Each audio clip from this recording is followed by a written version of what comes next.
Hello friends and welcome back to Enterprise Architecture. Now last episode we'd set up a lot more in our Satisfactory Plus setup, including all of these stereotype miners and our water production plant way over there by the waterfalls where we've got our hydroelectric set up. Today we're going to take all of this additional stereotype and start setting up our smelting factory for molten iron. So let's dive in. First things first, we need a way to bring our stereotype up into this factory. So for that, we're just using basic conveyor lifts and some floor holes to bring it from the bottom floor back up. That's the easiest way to get them to this floor. Now we connect all of our logistics then back up from this main line of these 220 belts, and then we're going to insert those into a crusher.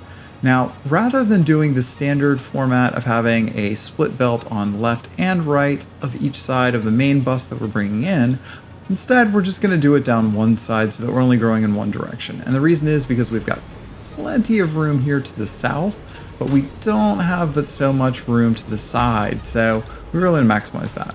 So after laying down our crushers, we tell it that we want to make crushed stereotype, and then we just bring our splitters in per normal, just like this. There we go. And we complete this run all the way down here for our stereotype coming in.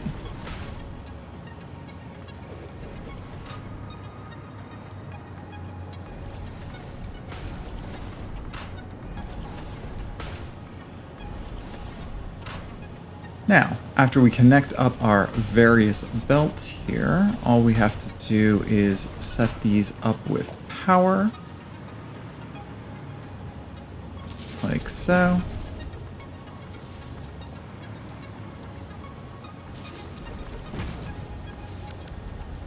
And then merge the outputs here. Now, since this is a crusher, we are getting multiple outputs, and we are going to have to deal with that, both crushed stone and the crushed stereotype coming out. So to do that, we just split them into two separate levels here, and we run our lift into the top one and just regular belts into the bottom one, like so. There we go, running these all the way down. Perfect. Now, we are taking 60 per minute of stereotype in and getting 60 per minute crushed stereotype out, but only 20 crushed stone per minute. So for the overall 240 that we're getting in here, 4 crushers is going to be enough. And for the bottom, we're actually going to have more than enough with these Mark III belts. They hold 270 per minute. So for both the top and the bottom, it's going to be plenty, and actually plenty of extra room for expansion left on the bottom run for the crushed stone. Now we're just going to go ahead and set up a single basic wall here as a divider, and we're going to give ourselves just a single foundation gap between our sections. Ideally, we'd be giving ourselves a lot more room, but this is a very long setup, so we don't really need more space than that if we're going to fit this into the space in the grasslands we have remaining here. Now, we're already bringing our crushed stone down for dumping into our main bus for stone, but our crushed stereotype we'll want to bring over into a row of sorters. So we're going to lay those out right over here, and we're actually going to need a little bit more foundation space, but this will basically do. And for sorting our stereotype, you'll see we can actually take in 120 per minute, so we actually only need 2 of those, but coming out we're getting 90 crushed iron per minute, as well as 60 magnesium per minute, which I don't really have a use for right now. So we're just going to be sinking that. We're not going to be doing anything with it. This also outputs crushed stone, which we're feeding into our sand and stone and concrete factory as well, which is going to be used. But like I said, the magnesium we don't really have a use for. So once we connect our inputs up, all we have to do is bring our power supply back over again. None of these work without power, as always. And then we connect that up to the 2 sorters that we have put over here. Now, the outputs again are going to be somewhat complicated because they output these 3 different items. Thankfully, we have 3 separate outputs, so we just need to line these up how we want them and where we want them. Again, we're going to split the levels here so that we have one output on each of the levels from the bottom up. And although this merger mess looks bad, we're going to clean it up in a second and make this actually do what we want it to do. No, not that one. Yes, that one. There we go. And then we just need to connect in the lifts to make that work. Now, coming out of this run, we're going to bring the crushed stone down to the bottom, as well as the magnesium. Again, as I mentioned before, the magnesium we're just sinking off, and the crushed stone we are going to put into our sand factory. So like that and like that. And one more set of conveyor pulls are going to come over here, and this is for the crushed iron, which again is the whole purpose of this factory, into our set of molten smelters.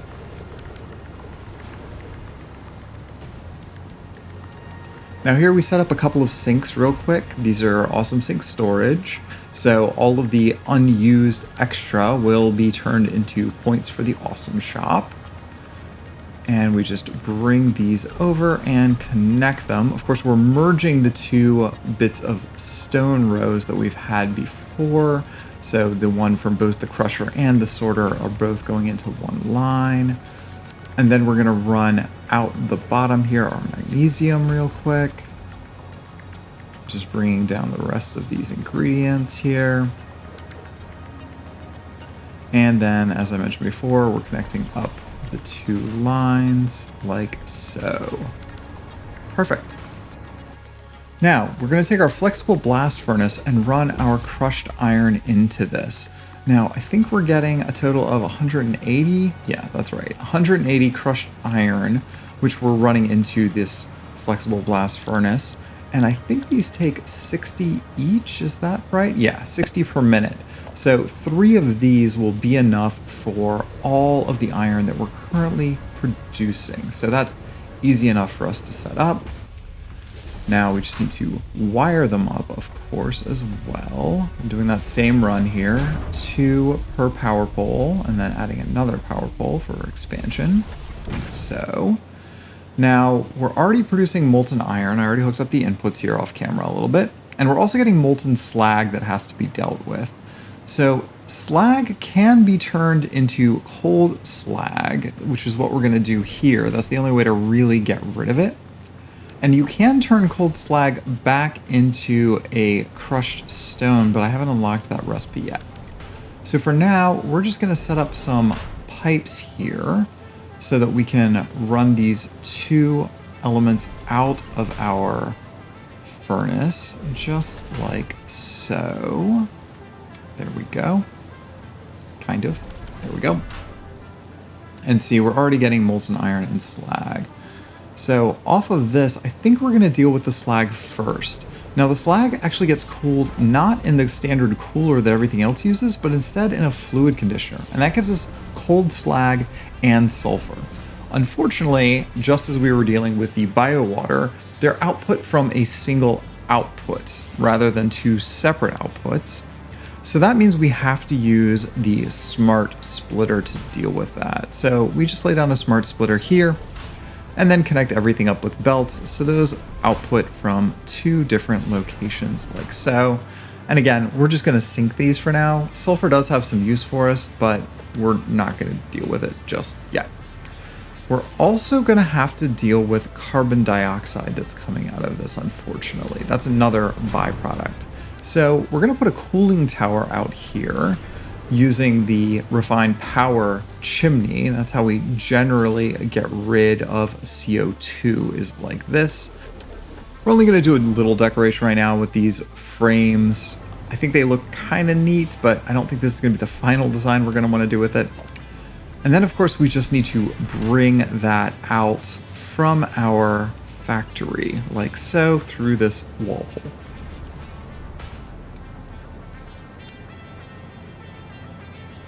Just like this as our secondary outputs. Perfect. Okay, so we've put down a couple of awesome sinks here, and then we just need to bring down our leftover extra ingredients. and then run those right into these. So we do one there, and we do one here, and just run these over like so. And again, doesn't have to look perfect, doesn't have to look well put together at this point. We just need to sync our extra ingredient. Okay, now on to the fun part, the cooling and production. So this time we're going to use our solidifier and cooler, and we're probably going to use a couple of these depending on how we want to lay this out. So we're going to stick this right over here and give ourselves a little room to maneuver our various pipes, because we are going to have two sets of pipes going into this. So we can make iron ingots. Actually, it looks like that's all we can make is iron ingots. I thought that we could also make iron rods automatically off of this, but apparently not. So iron ingots it is, no problem. This is going to take 30 per minute and produce 120 per minute. That is a lot. So yeah, let's put down 2 more of these things. Just barely have enough room, like so. Now what we have to do is lay out our pipe structure. So our pipes for our molten iron is down here on the bottom, and we're just going to bring this all the way back around to this location, like so. It's going to clip a little bit, but we don't care about that. So we're going to bring this around right here, ideally. I think that'll be enough room to move things up and down, and we're going to bring this all the way down to the end of this row, just like that. I think it's on this notch? Yes, it's on this notch. Okay, perfect. Now, we do need to put in a stackable support above it so it can bring our water in. And we're going to bring our water in right over from this wall. And then connect this up to there. Now we go back outside. And we're just going to pluck this right off of this pipeline. So we put a pipe junction right in here. We just attach it directly from the other side of the wall, like so, and that'll work just fine. Now, we do need to keep track of which pipe is which, and we haven't done a very good job of that here. So what I'm going to go back and do is change some of the colors of these pipes. So I think we're going to make our iron pipes pink again, which is what we did the last time we laid out one of these. And then I'll go back and make our slag that yellow color that we were using.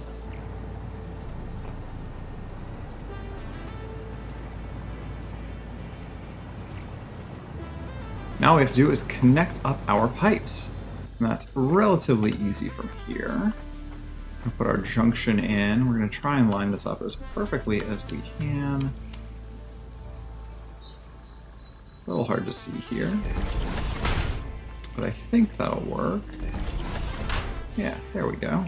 And then we hook our water up to match with these junction crosses off of the top pipe. And we're going to tilt that down just a little, just to make things a little easier here. Sometimes they don't want to connect properly.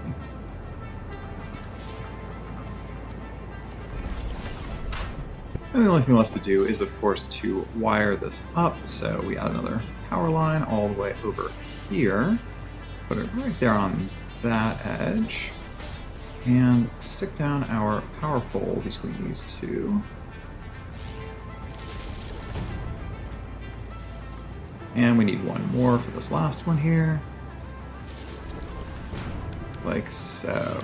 Okay, so that first one should already be working. It's making iron ingots and steam. Perfect.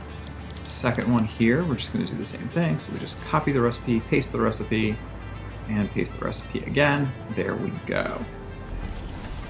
And I think this should then work. There we go. Perfect. Okay. Okay, so since we can only fit 270 at most on one belt, we've got two 120s going in here, and we're going to use another Mark III belt for the remaining 120, and that will give us 360 all said and done. That's an astonishingly large amount of iron. So we're just going to run these smack into here, where we've got more floor holes going in, and of course we put our lift tops in here, and connect it up. Now with those done, we need to run these all the way back over to that platform there, and then all the way down to our iron factory, which is the second tallest one, I think, over here. So that's a pretty far way to take all of this iron. So let's get started with laying that out. We're going to start from that side and run platforms across this gap. Okay, so now we have to do is run our logistics. This is the boring part, so I'm going to run this all the way back to that factory and see you all in a second for our second part of our expansion. I think instead I'm going to rehook up this factory from our iron ingots coming in from our new iron smelting factory and repurpose this entire building for just those iron plates and iron sheets, which means tearing out most of the production that's in there. We can just keep the frame of the building. Okay, so there we go. We've cleared out our first building and we have our two lines coming in. And again, here on the right side, we've got 240 and on the middle, we have 120. That just means we have to lay out our overall factory now. So I created a constructor blueprint. It's pretty standard. There's nothing here that's fancy. I think most people have seen these dense constructor designs already. Let me just slip this into place like so. Okay, so like I said, this is going to be iron plate construction. So if I take here my recipe for iron plate, we see that we get 30 per minute, and that means that our 240 belt is going to be saturated here basically in filling up these. Okay, so we're just going to bring this in using our Mark III conveyor belts, like so. I don't know why it's clipping there. I'm trying to get stuck in the wrong spot. Like that. And then we just bring that back over this way. And then we just upgrade our belts here so that we can handle that much throughput. Now, we're getting 20 per minute out, which means that we still are going to need a full 240 belt to get everything back out here, because we're using 160. It's a little bit more than you can fit on a 120 belt. So actually, now that I think about it, we have 360 coming in altogether, which means another set of 2 of these at the end of this row will then give us 2 perfectly saturated 120 belts, and that'll fit on a single tier 3 belt on the way back out. So maybe that's what we do here, is we just plonk down another couple of constructors like so. Those are going to come right over the edge, aren't they? Oof. Okay, so we're finally starting to bleed off the edge. That's good. Put this into place like so. Okay, so those are all connected up. And then all they're missing here is to bring our belt into it. So I think if we can get this conveyor pole just far enough back, it should, there we go, coast very nicely into that spot. And then we put the other end of this over here, like so. And that way we can bring this up and into position with our Mark III belt. Okay, and so we just run those up and over like so. And now our 120 line will be moving into these perfectly. Now, of course, the only thing we haven't done yet is hook up to the main power. All right. And now we should be getting exactly 240 iron plates off of this. Great. So now that we have 240 iron plates, we're going to want to split half of those off back into iron sheet production. We're going to come out through the wall here like we normally do, using this same sort of pattern where I go over one wall unit for each additional ingredient. That way my logistics are pretty straightforward. And we just drop a conveyor wall into place there. Now we go up with tier 3 conveyors, even though we don't need a full tier 3. We're still going to use tier 3s here, because future expansion will be way easier. And we just turn those in that direction. And then we put these through the output. And again, we're just going to go left to right with this. And that should just kind of work. Yeah, perfectly. So our first set of plates, 240, in half is going to be 120, so that we're going to bring down. And we're going to merge that up with the other plate using stuff that we had here. And since we know half of those are going to go towards making reinforced plates, we're just going to go ahead and pull that off straight away and run it into this. Now, the rest of these I want to bring down and start putting into our awesome sink storage. Okay, and there goes our iron plate storage. That is the first phase of this operation complete. And now the only thing to do is to create our iron sheet setup. Now, I do want to relay out our entranceway here as well. We've been putting these down the front and it got cluttered fast. So we're going to create side entrances on all of these buildings moving forward. All right, so once again, we go ahead and grab our constructor blueprints. And once again, we turn it around, line it up, and plunk it down. Now, this time, as I said, we're going to be making iron sheets, and that's doing 20 to 30. So our 120 iron plates that are coming in will turn into, what is that, 180 iron sheets, which again is more than are going to saturate a single Mark II belt once we merge them together. But that's fine for us for now. It's not going to cause any problems. Okay, now what we have to do is bring that one down, which is simple enough to do. Okay, and there we have our iron sheets coming down and going into our awesome sink storage again. So that should be all of the things that we need there for our iron plates. Now, the last thing to do here is to expand our stereotyte, crushed iron, all of this nonsense that we've got going on by bringing in our stereotyte back to the smelting factory so that we can continue to expand. So I'm going to start setting all of that up.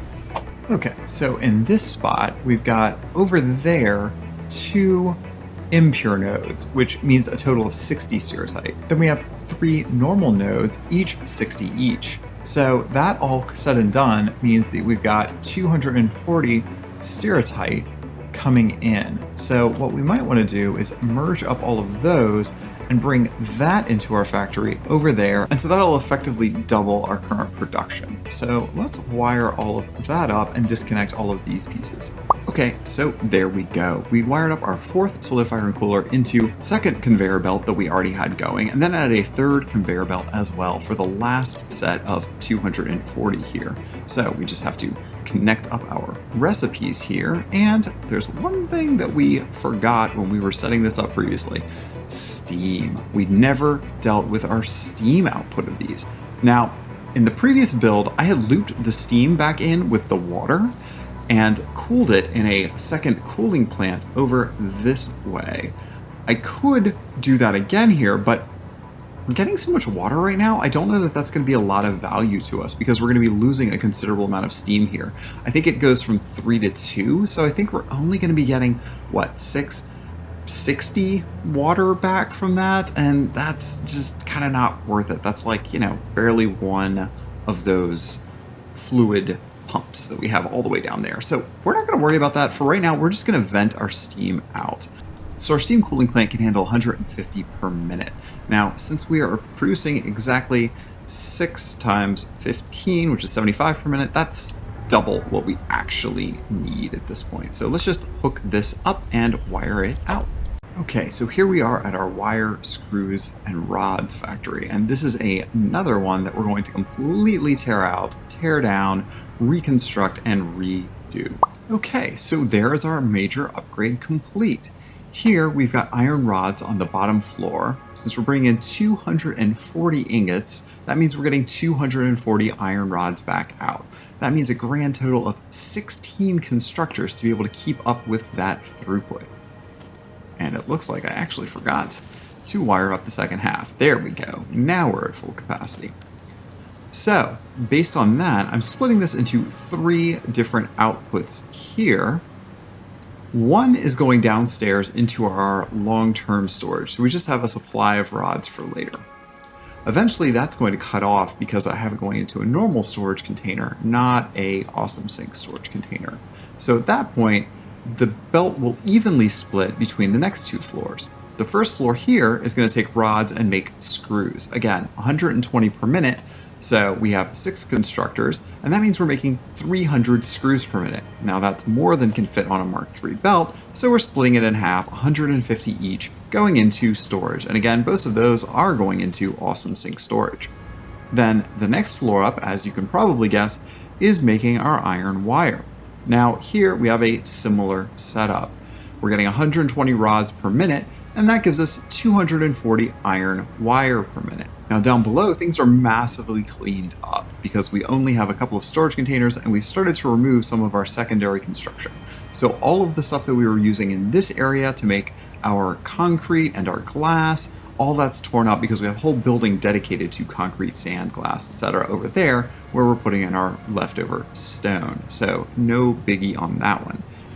But we do have double our previous storage for both screws and for our iron wire. Now, one of these iron wire containers is being dedicated to filling our constructor here that's making our reinforced plates. So that is siphoning off some, but since we're bringing in 150 per minute and we're only using 120 on this output belt, but really this is only consuming, what, 5 per minute? Some ridiculously low number? 30 per minute. That's nothing. We're still going to continue to fill up that container very, very quickly. Okay, so the only thing that was left to do is to decorate this thing up. So for this factory, I was thinking more and more about those old Lego builds for the M-Tron space series they did years and years ago. Maybe it's because I've been watching too much Lego Masters lately. I was particularly thinking about this awesome base build that I'd seen from a builder called Blake Foster years ago. Now, there was never an M-Tron base, which was unique for Space Series back then. Usually there was always a base with the Space Series. And so he built a really neat one that had moving bits and pieces and motors, and it was just a really, really great design. And so when I was thinking about how I wanted to lay this out, I was thinking about something along those lines. So I'm using those same sorts of color schemes here with the hallmark red wall pieces, the green glowing bits, and this gray, both metal pillars and concrete walls together to kind of give it this interesting sort of space age look. Now, to complement that, I'm using a glass tube. Again, this is using our Structural Solutions glass dome sides. And then I'm also using that same trick that I used on our water plant with outer quarter extensions turned sideways for our various smokestacks that are sticking off the edge here. Now the actual build itself is pretty straightforward. We're using roof flats and tilted walls and regular basic walls here, along with hex frame windows over top of a billboard that's painted green. We're also using the Structural Solutions double frame ramps, which are a nice addition here and gives us this outset edge, as well as the Structural Solutions concrete all along the middle here, and of course just using the standard metal pillars tilted on their sides. So that gives us that look. Of course, the lights are square signs, and then little just bits of greeblies here and there. In this case, I'm using a lookout tower with some standard frame foundations, and again, a Structural Solutions 8x4 frame taper on top to kind of just give it a little bit of texture there. So that's kind of our finished build here, and I really like the way this looks. I think this works really well. But for now, there we have it. We've massively cleaned up our 2 iron factories, we've relaid them out completely, and we've increased our throughput by about double. So that is a large amount of iron. Next episode, we're going to start using that to input into our secondary construction and set up a whole secondary construction factory. So all of the 2 ingredient items, our reinforced plates, our rotors, all of that good stuff, we're going to start making in a dedicated series of plants. So tune in next time for that. Thanks again for watching Enterprise Architecture, and we'll see you back here next time. Bye, friends.